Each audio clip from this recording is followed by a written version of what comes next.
ಕಾಸರಗೋಡಿನಲ್ಲಿ ಒಂದು ಕಾರು ಹೊಳೆಗೆ ಬಿದ್ದುಬಿಡ್ತು. ಈ ಟೈಮ್ನಲ್ಲಿ ಕಾರ್ನಲ್ಲಿ ಮಂದಿ ಇದ್ರು, ಅವರನ್ನ ರಕ್ಷಿಸುವಂತ ಕಾರ್ಯ ಕೂಡ ನಡೀತು. ಕಾರು ನೀರ್ಪಾಲಾಯ್ತು. ತಡೆಬೇಲಿ ಇಲ್ಲದ ಕಾರಣಕ್ಕಾಗಿ ಹೀಗೆ ಅನಾಹುತ ಆಗಿದೆ ಅನ್ನುವಂಥದ್ದು ಗೊತ್ತಾಗ್ತಾ ಇದೆ. ಸೇತುವೆಯಿಂದ ಕಾರ್ ಬಿದ್ದು ಈ ತರದೊಂದು ಅನಾಹುತ ಆಗಿದೆ. ಮರ ಹಿಡಿದು ಜೀವವನ್ನ ರಕ್ಷಿಸಿಕೊಂಡಿದ್ದಾರೆ ಸವಾರರು, ಅಂದ್ರೆ ಕಾರ್ನೊಳಗಿದ್ದಂಥವ್ರು.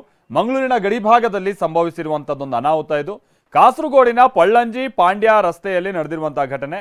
ಕಾರ್ನಲ್ಲಿ ರಶೀದ್ ಹಾಗೆ ತಜ್ರೀಫ್ ಅಂತ ಇದ್ರು, ಅವರನ್ನ ರಕ್ಷಿಸುವಂತ ಕಾರ್ಯ ಆಗಿದೆ ಅನ್ನುವಂಥ ಸಂಗತಿ ತಿಳಿದು ಬರ್ತಾ ಇದೆ. ನೋಡಿ, ಸ್ವಲ್ಪ ಅನಾಹುತ ಆಗಿದ್ರು ಕೂಡ ಅಥವಾ ಹೆಚ್ಚು ಕಮ್ಮಿ ಆಗಿದ್ರು ಕೂಡ ಆ ಕಾರ್ನಲ್ಲಿ ಇದ್ದಂಥವ್ರು ಸಮೇತವಾಗಿ ಕೊಚ್ಕೊಂಡು ಹೋಗ್ಬಿಡ್ತಾ ಇತ್ತು ನೀರು.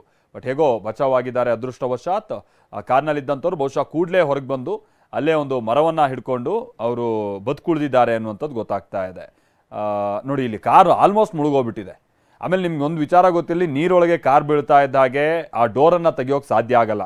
ಅದು ಎಕ್ಸ್ಟರ್ನಲ್ ಪ್ರೆಷರ್ ಕ್ರಿಯೇಟ್ ಆಗಿರುತ್ತಲ್ವ ನೀರಿನಿಂದಾಗಿ. ಹಾಗಾಗಿ ಭಾಳ ಹರಸಾಹಸ ಪಟ್ಟು ಇಂಥದ್ದೆಲ್ಲ ಅವರು ಹೊರಬರುವಂಥ ಪ್ರಯತ್ನ ಪಟ್ಟಿದ್ದಾರೆ. ಹಾಗಾಗಿ ಬದುಕುಳಿದಿದ್ದಾರೆ.